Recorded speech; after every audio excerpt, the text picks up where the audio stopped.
Good morning, everyone. I will just provide a little bit of background in regards to Vocational. Vocational has over 20 years experience delivering employment, rehabilitation, and disability management services, and over 12 years experience delivering employment services for people with disabilities. Prior to the transition of clients in April 2014, Vocational had a contract with the ministry from 2009 to 2014 to deliver customized employment. Currently, we have 5 full-time employment specialists and 1 part-time employment specialist, an administrative assistant, and myself as the manager of our customized employment services. We are following the recommended structure that the leaders in CE, so customized, fields such as Mark Gold and Associates, Denise Bissonnette, and right here in our own backyard, Annette Burrows recommend. That is where the employment specialist completes all phases with the job seeker, starting from discovery and goes right through to job placement, provides the job coaching as well. Our case study today, while it outlines all the steps taken, we are focusing on the follow-up piece. This particular placement is a good example of how sometimes we need to go back in after a placement is secure and re-support the employee and the employer.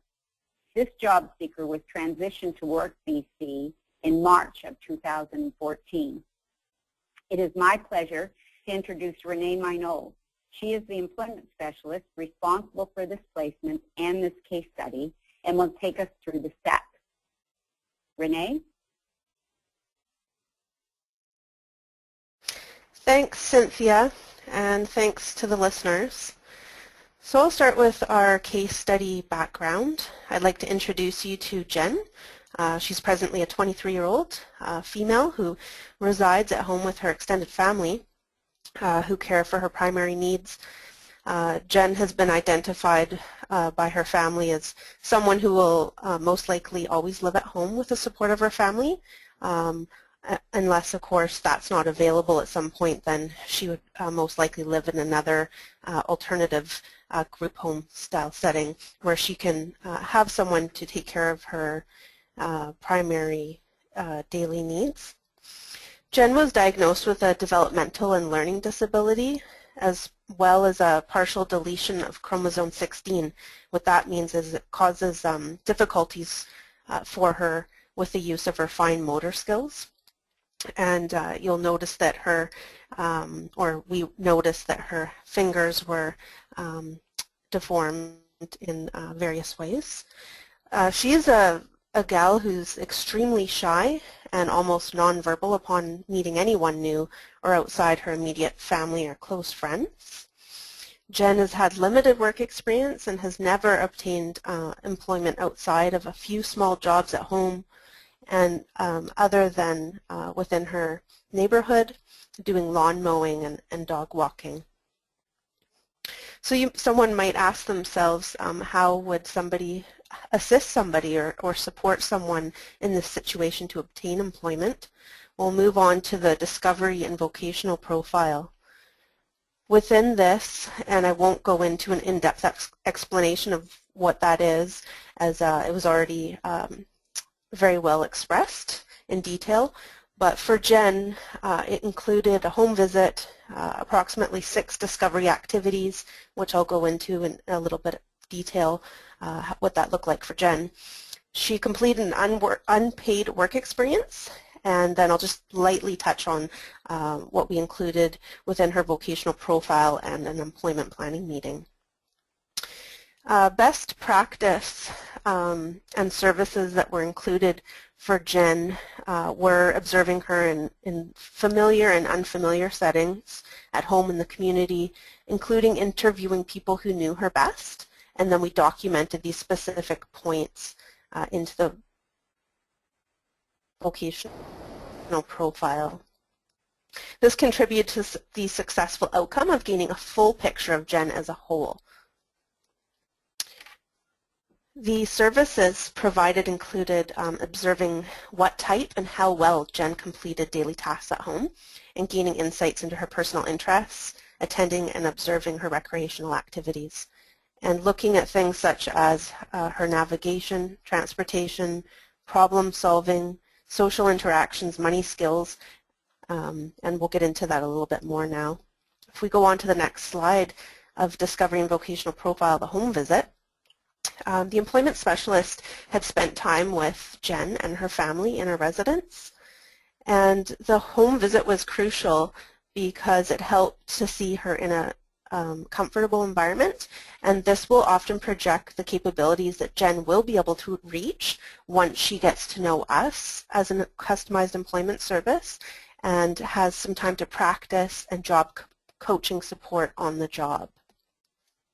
So the customized employment specialist gains a quick idea of the support network within Jen's circle when we visit at home, and gains a consent list of people to conduct telephone interviews in order to get to know Jen better. So these would be people within her close circle that know her well. For Jen, the home visit helped the employment specialist to see that Jen prefers to rely on her guardian, which in her case is her aunt, to speak on her behalf. Whenever the employment specialist would ask Jen a question or inquire about something to do with something she's interested in her home, Jen would automatically look to her aunt, hoping that the aunt would speak on her behalf. Now, in this situation, it's not always. The aunt was working very hard to help Jen to become more independent, so the aunt would encourage Jen to try to answer herself. Jen did this primarily through her body language, so she would point at something, she would nod, or use her facial expressions. So these were things that were seen as important to make notes of. And when Jen did speak, it was generally a 2 to 3 word answer. After several prompts during this visit at home, Jen showed the customized employment specialist some of her interests, and again after several prompts of trying to gain knowledge about Jen's interests, she showed the employment specialist her favorites tab on her laptop, and that included a movie theater, a Canucks store, and YTV. The best practice in this case was that because the employment specialist was with the client in her home, and the client was using her own personal laptop, it led to the next discovery activity of planning and traveling using BC Transit to go to Vancouver to check out the Canucks, where the Canucks play. Each client that we work with, we have some sort of idea of what discovery sessions we might be doing with them. It's more of an outline, and as we spend time with each client, it kind of evolves into what that next discovery activity would be. If we move on to discovery and vocational profile discovery activities, we'll see some more things of what was done in discovery with Jen. We did that trip planning and travel to downtown Vancouver, and during that the employment specialist was able to notice that Jen was not familiar with using the TransLink website to trip plan, but with constant prompting of next steps from the customized employment specialist, Jen was able to follow and complete the online trip plan. As well, Jen demonstrated familiarity with the location of the bus stop near her home, which her and the employment specialist traveled together to downtown. Jen was able to take her bus ticket out independently. She knew where to put it. She put it into the pay slot on the bus. The bus was crowded, and Jen indicated through her facial expressions that she did not want to sit beside strangers. She was able to find Bay 3 at a bus exchange when the ES prompted her and gave her specific instructions on how to locate it. And Jen became slightly unsteady on the escalator and when crossing the street. So again, all these things are being noted to use for documentation as to how to best help her. Jen did tend to stare at length at people around her, and her facial expressions again showed that she was sensitive to most noise around her. On one occasion, she became startled by the sound of a beeper on a wheelchair ramp. And she also tired easily after a few hours, losing interest in the outing and wanting to go home when asked.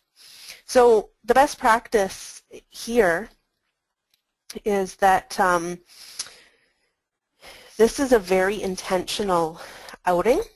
So from somebody who isn't experienced in doing customized employment, you might think, oh, well, you know, here the employment specialist is going out with a client and they're basically just spending the day together to get to know each other. Well, that's true, but again, it's a very intentional observation that's taking place. So as mentioned, there were several discoveries of Jen that were able to be documented and compiled into her vocational profile. And then as you'll see during these next discoveries I explained to you, there becomes this theme of different things such as the noise or a balance concern that continue to show up during our discoveries together. So another discovery that was spent with Jen was walking some dogs in her neighborhood. And within this discovery, Jen demonstrated safety with people, with pets, and with the roads. She demonstrated confidence in the walking route and cleaning up after the dog. She pointed out the house of a neighbor whom she walks another dog, and overall appeared very comfortable with the job tasks. The best practice here was that the employment specialist documented Jen's contributions and potential job tasks leading to employment, but that was something that continued to be explored throughout the discovery. Another neat discovery was when the employment specialist traveled with Jen to her gymnastics class. So Jen demonstrated a very good memory of how to get there. They were traveling in the employment specialist's car, and the gymnastics coach would perform something for Jen to do, and then Jen would carry that out after watching her. So the employment specialist was able to see that this may be a good potential future job coaching method. This could be a strong learning style for Jen, so that was documented. As well, Jen modeled that she was able to accurately follow through with each movement with pretty good accuracy, and it was noted that Jen's level of physical stamina was quite good. Upon leaving, it was noted that Jen tugged on her coordinator's sleeve to get what she wanted. Again, she wasn't using much verbal communication, and it looked like there was a dynamic set up where this is how Jen would get the information from her coach.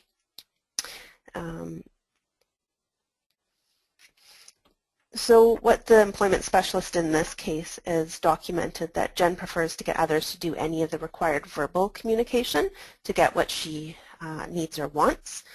And the best practice here would be that the employment specialist saw firsthand how Jen prefers to interact with those in authority and noted ways to support Jen in her potential employment placement so as to prevent potential challenges in the workplace. Tugging on an employer or supervisor's arm to get what you want wouldn't be considered appropriate. So those were things that the employment specialist would right away start trying to work with the client. So if we move on to the next discovery and profile slide, it mentions an unpaid work experience. And this is something that Jen completed. She was at a restaurant and she completed 3 short shifts for approximately 2 to 3 hours each shift in total. Different situations came up where the client needed to leave early, and so this led to the best practice of the customized employment specialist noting that not for sure, but possibly the client may need short shifts in a real work setting. The client in this work experience demonstrated good punctuality, which was important, as well as it also confirmed the customized employment specialist's earlier observations of Jen's learning style, and that is that it is demonstrative. So Jen learns best by being shown how to complete a job task step by step, and then having the opportunity to immediately practice the modeled job tasks. Jen was again very sensitive to the noise around her, and she would stop in the work environment. At one point she stopped and put her fingers in her ears, and for others it would be considered a normal level of noise, but for Jen she was very sensitive to it. Jen was able to follow step-by-step instructions that she was given, and she again was able to remember the order to complete them at a fairly strong level. So one of her strengths that would be documented in her vocational profile is that of a very good or strong memory that would assist her on the job. Jen did require very close supervision and prompting to stay focused and to keep working, as she tended to stop and stare at people as they entered and left the restaurant, or if, for example, a child was crying and something was happening, she would stop what she was doing and stare until that was the situation ended, or of course the employment specialist would guide her to get back onto her job tasks. Again, some of the best practices was that Jen will probably require short shifts. There will be specific working environments and or accommodations that will need to be made to address the level of noise around Jen, and that she will most likely require extensive job coaching.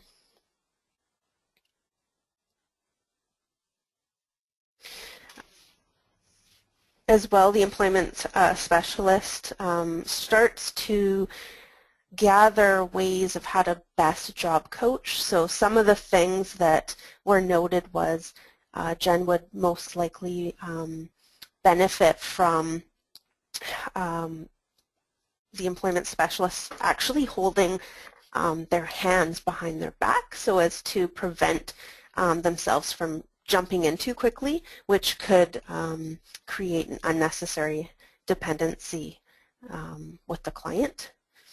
As part of the job coaching process, we want to fade out and encourage the client to be independent. As well as some other things that the employment specialist was preparing in their mind that would probably be necessary within the job setting for Jen is to prepare how to discuss some of the behavioral challenges and ways to best support Jen in the workplace with the potential employer, as well as educating and help strategizing on how to help others understand her behavior so as to support inclusion in the workplace.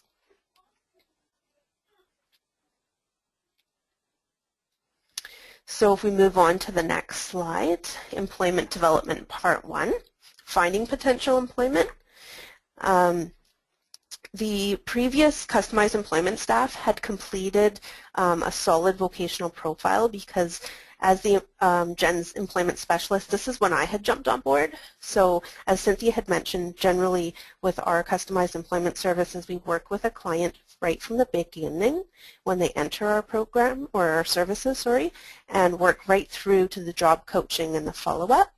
In this case, I had come on board and was working with Jen in job development. So the best practice with in this case was that the previous customized employment staff had completed a solid vocational profile, which led to a smooth transition for Jen, for her family, and for me as her new employment specialist, which could have cost considerable time getting to know Jen if the profile was lacking or incomplete, because I hadn't actually spent that initial time with her.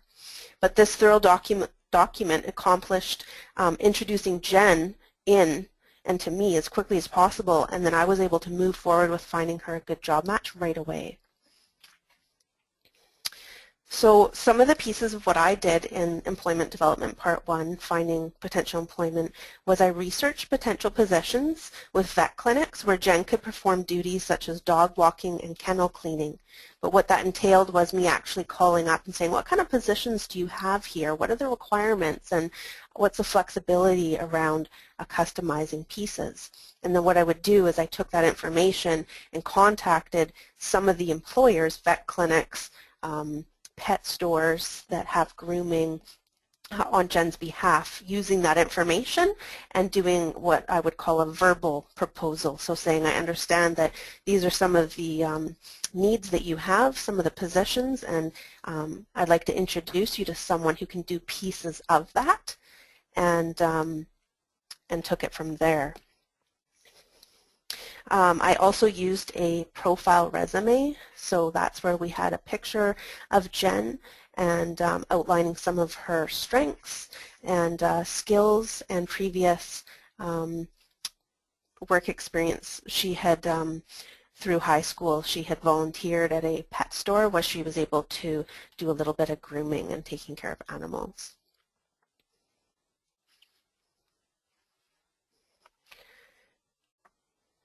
As well as the employment specialist and doing job development on behalf of Jen, I used the key information from within her vocational profile when negotiating a customized position for her. So I was seeking environments that would support her needs, as well as her interests and other key pieces of information.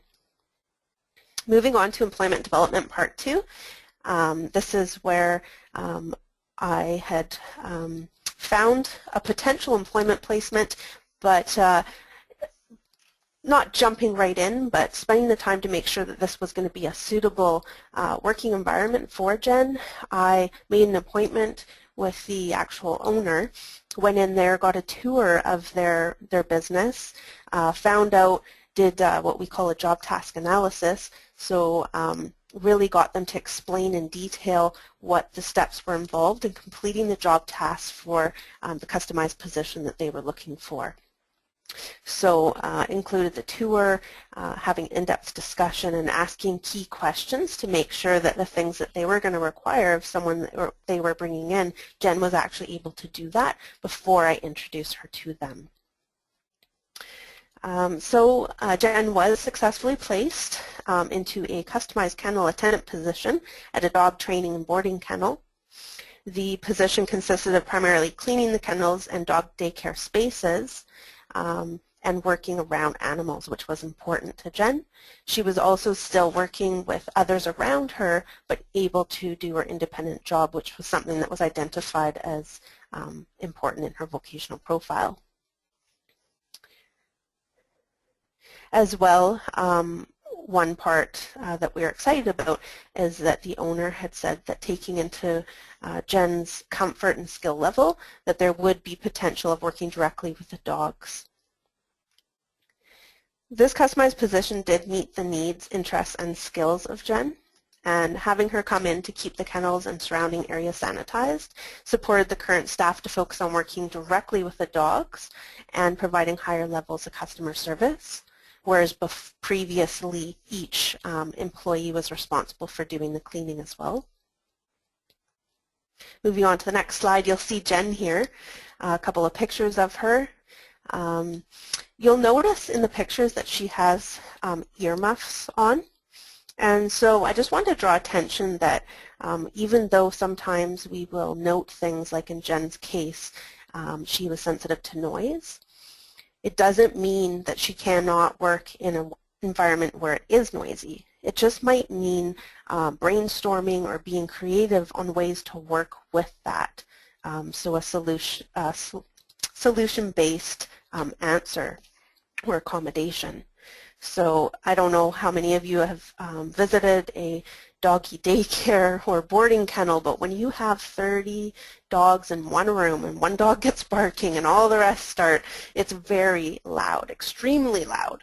But because of the accommodation of these earmuffs, Jen could actually very confidently with her mop and bucket or whatever cleaning items she might have in her hand, walk through that room with confidence and ease, not being bothered by the dogs at all, and very quite happy to be there.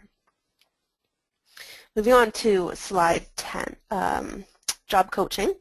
Extensive one-on-one teaching was completed with Jen, as well as behavioral expectations. So just quickly, I started out by showing Jen what needed to be done, and of course previous to that we were trained by the supervisor or person in charge of what the expectations were as far as the job duties.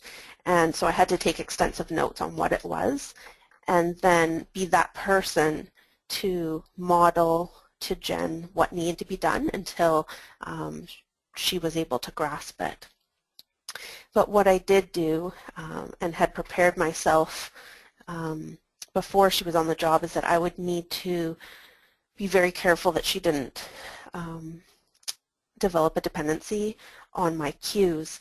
And one of the things that we had learned actually in our customized employment training is that people can depend on little cues from their job coach without us realizing it. So it's something that as a job coach you have to be very aware of, because it can be as simple as the client looking to your eyes and you signaling some sort of prompt by either frowning or smiling that can keep them dependent on looking to you whether they're doing it right or not.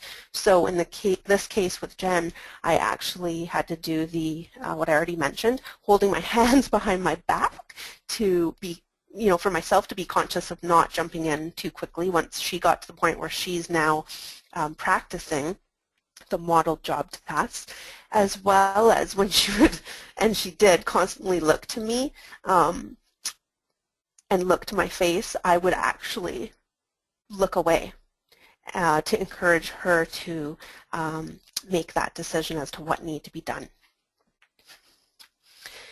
As well, there were some job aids that were created. So we did a very simple job task list for her, which outlined step by step what she needed to do. And these were 2 to 3 word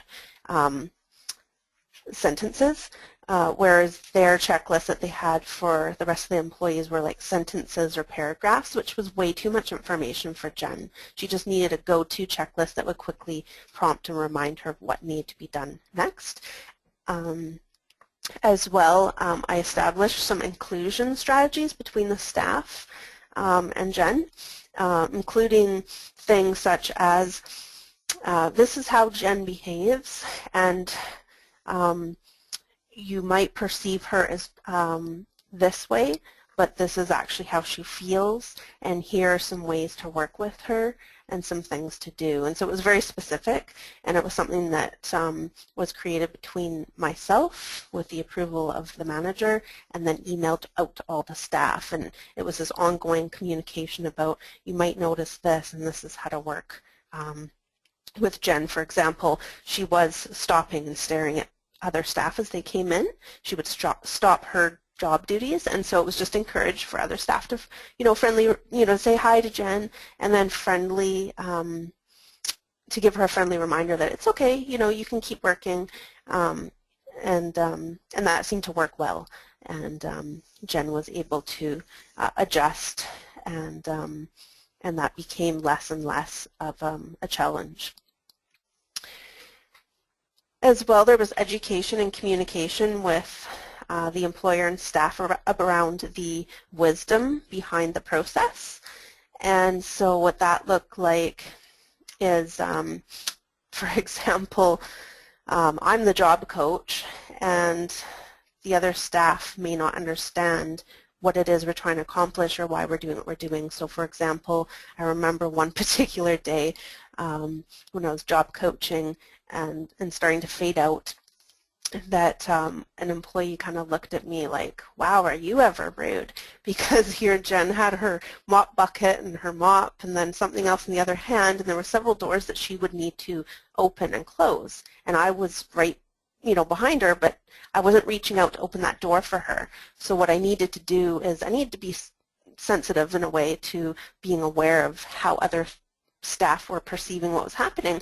And so when I found the appropriate moment, I would, pull that staff aside and say, oh, I just wanted to explain what we're doing here. And, you might think that it was really rude because, here Jen's got her arms all full, but I'm not opening the door for her. But what I'm actually doing is I'm pretending that I'm not here, because very soon I'm not going to be, and Jen needs to be able to open and close these doors on her own.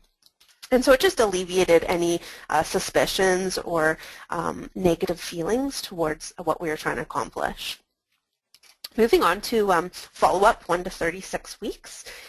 Just quickly, what that involved was regular phone calls, asking about Jen's job performance. This is once the job coaching is faded out, of course.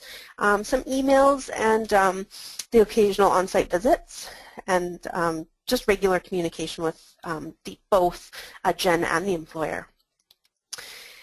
At getting close to the end of the 36-week follow-up, I had scheduled a final follow-up.